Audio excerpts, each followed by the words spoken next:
Hello student, समय एग्जामपुर कलम से क्रांति। मैं प्रीति आपका अपने परिवार एग्जामपुर में स्वागत करती हूँ। आरआरबी एएलपी क्या है, पोस्ट कौन सी होती है और डेफिनेटली इसकी योग्यता क्या होती है, सैलरी क्या होती है, तो इन सभी जानकारी के साथ मैं लेकर आई हूँ आपके सामने एक इवेंट। एक बार सभी स्टूडेंट जल्दी से सेशन को लाइक करके शेयर कर दीजिए ताकि और भी स्टूडेंट क्लास में लाइव आ सके। तो आज का सेशन इंपॉर्टेंट उन सभी स्टूडेंट्स के लिए जो तैयारी कर रहे हैं आरआरबी एएलपी की। आरआरबी असिस्टेंट, लोको पायलट और टेक्नीशियन की। तो जैसा बहुत सारा इंतजार, कहते हैं ना, बेसब्री से इंतजार है कि भाई कब इसकी वैकेंसी आएगी, कितनी नंबर ऑफ वैकेंसीज आएंगी और कैसे कैसे सारी चीजें होती चली जाएगी, है ना। तो आज के इवेंट में मैं आपको बताती हूँ पहले एएलपी 2022-23 की जो भर्ती है इसके बारे में, क्या प्रक्रिया होती है, कौन कौन से सब्जेक्ट पूछे जाते हैं, क्या क्वालिफिकेशन होनी चाहिए कि आप एएलपी के एग्जाम को दे सकते हैं नहीं दे सकते, टेक्नीशियन के एग्जाम को दे सकते हैं नहीं दे सकते, सैलरी कितनी होती है, प्रमोशन होने के चांसेस कितने होते हैं। तो इन सभी चीजों को देखना शुरू करते हैं। सबसे पहले अगर मैं बात करती हूँ क्वालिफिकेशन के बारे में, योग्यता के बारे में, तो योग्यता, अगर आप एएलपी और टेक्नीशियन दोनों पोस्ट के लिए अप्लाई करना चाहते हैं तो या तो आपके पास 10th प्लस और आईटीआई होनी चाहिए। आईटीआई चाहे आपने सिविल में कर रखी हो, चाहे मैकेनिकल में कर रखी हो, चाहे फिटर में कर रखी हो, तो आपके पास 10th पास होनी चाहिए और अब आपके पास एक आईटीआई की डिग्री होनी चाहिए, या फिर 10th पास आपने कर रखी हो और एक डिप्लोमा हो तो भी आप एएलपी की वैकेंसी को फिल कर सकते हैं, या फिर आपने बीटेक और बीई कर रखी हो तो भी आप एएलपी की वैकेंसी को फिल कर सकते हैं। ठीक है जी, तो ये तीनों चीजें होनी अनिवार्य है अगर आप एएलपी असिस्टेंट लोको पायलट के फॉर्म को, पोस्ट को फिल करना चाहते हैं तो। और अगर मैं बात करती हूँ, आप सोच रहे हो कि मैम आईटीआई तो नहीं है, डिप्लोमा भी नहीं है, बीटेक बी भी नहीं है, तो आप एएलपी नहीं, केवल टेक्नीशियन की पोस्ट पर फिल कर सकते हो, केवल टेक्नीशियन का एग्जाम दे सकते हो। और टेक्नीशियन के लिए योग्यता होनी चाहिए 10+2, आपने 12वीं पास कर रखी हो, पीसीएम से, फिजिक्स केमिस्ट्री मैथ्स से आपकी 12वीं पास हो।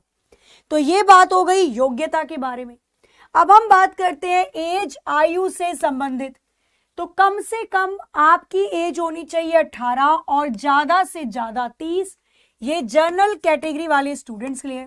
बाकी जो रिलैक्सेशन दिया जाता है, ओबीसी वाले स्टूडेंट को जो 3 साल का एज रिलैक्सेशन मिलता है वो होगा ही, और जो एससी एसटी वाले कैंडिडेट को 5 साल का एज रिलैक्सेशन होता है वो भी मिलेगा। लोको पायलट आपने देखा होगा, लोको पायलट या आप बोल सकते हो एक तरीके से ड्राइवर, है ना। लोको पायलट के अंदर उनका काम क्या होता है प्रॉपर्ली अगर देखा जाए तो, जैसे मालगाड़ी को चलाने के लिए लोको पायलट नहीं होते भाई, जो इंजन पे बैठते हैं, जो देखते हैं सिस्टम सही से चल रहा है नहीं चल रहा है, वर्क कर रहा है नहीं कर रहा है, एक तरीके से ट्रेन को ड्राइव करने वाले। ऐसे ही पहले तो आपको मालगाड़ी वगैरह चलाने के लिए दी जाती है ना। पहले तो ट्रेनिंग पीरियड होता है, ज्वाइनिंग करने के बाद, ट्रेनिंग पीरियड होने के बाद फिर आपको मालगाड़ी इन सब चीजों को चलाने के लिए बोला जाएगा। फिर जब आपका प्रमोशन होगा धीरे धीरे, जब जैसे जैसे कहते हैं ना आप एक्सपीरियंस लेते जाओगे, फिर आपको कोचेस चलाने के लिए दिए जाते हैं। जिस ट्रेन में आप बैठ के जाते हो घूमने, वो कोचेस चलाने के लिए दिए जाते हैं लोको पायलट को। इसके बाद हम बात कर लेते हैं इसके एग्जाम पैटर्न के बारे में कि भाई एग्जाम का पैटर्न क्या रहता है। तो एग्जाम इसमें अगर आप एएलपी के लिए मतलब फिल करना चाहते हो तो आपको 3 एग्जाम देने पड़ेंगे। 3 क्या 4 बोलूंगी मैं इसके अंदर। CBT 1 ये क्वालिफाई नेचर का होता है, ये उनको भी देना है जो टेक्नीशियन के लिए फिल कर रहे हैं और उनको भी देना होता है जो एएलपी के लिए फिल कर रहे हैं। CBT 2 फाइनल जो मेरिट बनती है वो आपकी CBT 2 के अंदर बनती है। CBT 2 में पार्ट ए होता है, पार्ट ए एएलपी वालों को भी देना है और टेक्नीशियन वालों को भी देना है। पार्ट जो पहला CBT 1 है क्वालिफाइंग नेचर, ये एएलपी वालों के लिए भी होता है और टेक्नीशियन वालों के लिए भी होता है। लेकिन आगे जैसे पार्ट बी हो गया, ये ट्रेड का पेपर होता है भाई, आपने आईटीआई कौन से ट्रेड से की थी, उसके 75 क्वेश्चन आते हैं, ये केवल एएलपी वाले स्टूडेंट्स को देना होता है। फिर आपका आता है साइको टेस्ट, ये भी केवल और केवल अगर मैं बात करती हूं तो एएलपी वाले स्टूडेंट्स को ही देना पड़ता है। मतलब मोटे तौर पर अगर देखा जाए तो टेक्नीशियन की अगर हम बात करते हैं, टेक्नीशियन के लिए केवल CBT 1 और CBT 2 का पार्ट ए होता है। साइकोमेट्रिक और पार्ट बी ये ALP वाले स्टूडेंट्स के लिए होता है। तो ALP वालों को तो सभी देना है, लेकिन जो टेक्नीशियन के लिए अप्लाई करेंगे उनके लिए केवल ये 2 है। ठीक है, तो ये पूरा एग्जाम का पैटर्न होता है। अब हम बात करते हैं CBT 1 के बारे में कि CBT 1 में क्या क्या चीजें पूछी जाती है, जो पहला क्वालिफाई टेस्ट होगा। CBT 1 जो आप सभी को देना होगा, इसके अंदर 4 पोर्शन होते हैं। मैथ्स के आते हैं 20 क्वेश्चन, रीजनिंग के 25, साइंस के 20 और GS के 10 क्वेश्चन आते हैं। कुल मिलाकर 75 क्वेश्चन पूछे जाएंगे। 60 मिनट का ये पेपर आपका होता है और इसमें नेगेटिव मार्किंग भी होती है 1/3 की। ध्यान रहे, नेगेटिव मार्किंग है। ठीक है, जब आप इस पेपर को क्वालिफाई करते हो उसके बाद आपका होता है CBT 2 का पार्ट ए का पेपर। ये भी आप सभी को देना है, चाहे ALP के लिए आप फॉर्म को फिल कर रहे हैं या टेक्नीशियन के लिए। सेकंड, अगर बात करती हूँ CBT 2 में, CBT 2 पार्ट ए के अंदर मैथ्स आती है 25 नंबर की, रीजनिंग 25, बेसिक साइंस और इंग्लिश के क्वेश्चन मिलाकर 40 क्वेश्चन आते हैं। जीके और करंट अफेयर से आपके 10 क्वेश्चन पूछे जाते हैं। टोटल 100 क्वेश्चन पूछे जाएंगे। 90 मिनट आपको दिया जाएगा, 1.5 घंटा, और इसके अंदर भी नेगेटिव मार्किंग होगी 1/3 की। ठीक है, तो यहां तक पार्ट ए और CBT 1 ये तो आप सभी को देना है। अब हम बात करते हैं जो बच्चे ALP के लिए फॉलो कर रहे हैं, ALP के लिए एग्जाम को निकाल रहे हैं, उनको पार्ट बी भी देना पड़ेगा। ये केवल और केवल ALP वालों के लिए। उनके ट्रेड से रिलेटेड 25 क्वेश्चन पूछे जाएंगे। 60 मिनट का समय दिया जाता है और मिनिमम पासिंग मार्क्स होते हैं 35%। अगर आपके ट्रेड के क्वेश्चन में 35% मार्क्स आए हैं तो आप यहां पर पास माने जाते हो। ठीक है, इसके बाद हम बात करते हैं एक साइकेट्रिक आपका टेस्ट होता है। ठीक है, तो उसके अंदर भी आपको लास्ट में देना होता है। जब आपका पार्ट ए और पार्ट बी दोनों क्लियर हो जाता है तो आपको साइकोमेट्रिक टेस्ट देना पड़ता है। अब हम बात कर लेते हैं सैलरी के बारे में, जिसका इंतजार रहता है नहीं कि भाई सैलरी क्या होगी। तो इसकी जो बेसिक पे होती है, या बेसिक ग्रेड पे आप इसको कह सकते हो, वो 1900 होती है। मतलब जो बेसिक सैलरी होती है वो 19,900 समथिंग होती है। इसके अंदर बहुत सारे अलाउंसेस लगाए जाते हैं, टीए हो गया। ठीक है, काफी अलाउंसेस लगने के बाद लगभग जो इसकी सैलरी आपको मिलती है वो 40 से 45 हजार के बीच में रहती है, सारे अलाउंसेस वगैरह लगाने के बाद। ठीक है, और इसके देखो इस जॉब में क्या होता है, जैसे आपको बोला जाएगा आपकी जॉब लग गई, जॉब लगने के बाद आपको ये कहा जाएगा कि भाई 12 बजे से आपकी ड्यूटी है, तो आपको जो रूम होता है, रनिंग रूम होता है, आपको रूम में जाना पड़ेगा। रूम में जाने के बाद आधे घंटे पहले आपको रिपोर्ट करना होता है, रिपोर्ट टाइमिंग होती है। टेस्ट होता है, ब्रीथिंग टेस्ट होता है कि भाई कोई अल्कोहल तो नहीं ले रखा है, या जो लोको पायलट है वो ठीक कंडीशन में तो है, ट्रेन चलाने की कंडीशन में तो है। उसके बाद 12 बजे से आपकी ड्यूटी स्टार्ट हो जाएगी। 8 घंटे या 6 घंटे की ड्यूटी करने के बाद आपको रेस्ट करने के लिए रनिंग रूम दिए जाते हैं, जो कि हर एक स्टेशन पर होते हैं अवेलेबल।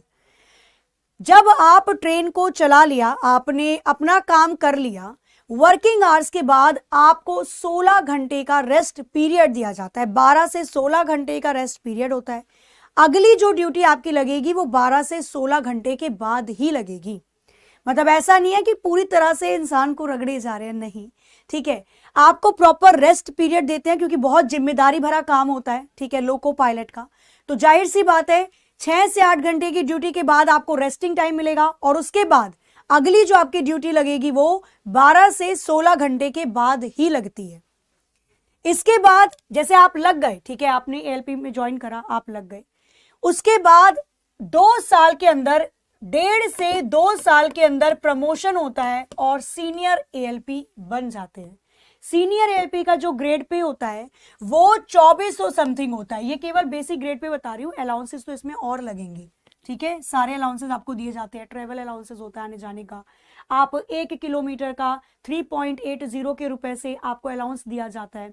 तो लगभग एक महीने में आपने अगर 5,000 या 6,000 किलोमीटर चला लिया तो उसके अलाउंसेस आप निकाल सकते हो, मल्टीप्लाई करके 15,000 16,000 एक्स्ट्रा उसके मिल जाते हैं। इसके बाद लगभग 3 से 4 साल के बाद प्रमोशन होकर आप एलपीजी कैटेगरी के अंदर आ जाते हो, लोको पायलट गुड्स के अंदर आ जाते हो। उसके बाद आपको कोचेस वगैरह चलाने के लिए दिए जाते हैं जिसमें लोग बैठते हैं, फिर वो आप ट्रेवल करते मतलब चलाते हो, ड्राइव करते हो। इसकी जो पे है वो 4200 है। मतलब ये मान के चलो लोको पायलट लगने के बाद आप 5 से 6 साल के बाद अच्छी खासी इनकम आपकी हो जाएगी। ठीक है, स्टार्टिंग में भी अच्छी खासी ही है। तो ये पूरी डिटेल है। अगर मैं बात करती हूँ आरआरबी लोको पायलट के बारे में, अब आ जाती है कि मैम इसकी वैकेंसी कब निकलेगी, इसका बहुत इंतजार है। तो बिल्कुल भाई आप सबको भी है। एएलपी टेक्नीशियन, अगर मैं दोनों पोस्ट की बात करती हूं तो जो आरआरबी की वैकेंसी की अनुमान लगाया जा रहा है, जो इसका अनुमान कहते हैं ना एक तरीके से सोचा जा रहा है, फोरकास्टिंग की जा रही है, इसका अनुमान लगाया जा रहा है कि दिसंबर के मिड तक, मिड छोड़ो हम एंड ही ले लेते हैं, दिसंबर के एंड तक इसकी घोषणा कर दी जाएगी रेलवे के द्वारा। क्योंकि अभी आपने देखा होगा लगातार बहुत सारी वैकेंसीज निकल रही हैं। वैकेंसी निकले के कारण ये भी है कि मिशन मोड लाया गया था, आप सभी को याद होगा 10 लाख वैकेंसी की मांग या 10 लाख वैकेंसी की बात की गई थी। अब इन वैकेंसियों की भर्तियां भी तो हो जाएं चुनाव से पहले, तो जाहिर सी बात है इसको जल्दी ही निकाला जाएगा। तो ये आपको दिसंबर के आसपास इसके फॉर्म दिख जाएंगे, जैसे ही नोटिफिकेशन आएगा आप सभी को बता दिया जाएगा। तो आपका सपना है एएलपी में या टेक्नीशियन में लगने का, क्या इसका पूरा प्रोसेस होता है, क्या इसकी योग्यता होती है, आयु कितनी होनी चाहिए, क्वालिफिकेशन कितनी होनी चाहिए, ये सारी चीजें मैंने आपको आज के सेशन में बता दी। फिर भी इससे रिलेटेड कोई भी जानकारी आपको और चाहिए तो नीचे एक बार ऑफलाइन कमेंट करके जरूर बता दीजिएगा, उसके ऊपर भी एक अलग से सेशन लेकर आया जाएगा। ठीक है, तो अभी क्लासेस इसकी चली रही हैं आपकी, एएलपी के लिए टेक्नीशियन के लिए क्लासेस स्टार्ट हो जाती हैं। सुबह 8 बजे से अभिनंदन सर की क्लास होती है मैथ्स की, 9 बजे मेरी रीजनिंग की क्लास होती है, फिर 10 बजे जीके जीएस की क्लास होती है, 11 बजे साइंस की, मतलब प्रॉपर क्लासेस आप लोगों की चल रही हैं, आप क्लास में ज्वाइन हो सकते हैं। अभी मैं स्टार्ट करूंगी 9 बजे रीजनिंग की क्लास, जरूर आइएगा। उसके अंदर मैं 150 वाला कुछ सिलॉग वाला मेथड बताऊंगी और साथ ही में उसके अंदर काफी चीजें हम लोग करने वाले हैं मिक्स क्वेश्चन के अंदर। तो चलिए मिलते हैं अपनी अपनी क्लासेस के अंदर, तब तक के लिए हंसते रहिए, मुस्कुराते रहिए, खुश रहिए, अपना अपने घर वालों का ख्याल रखिए। जय हिंद, जय Bharat. Can anybody out there hear me? Hear me?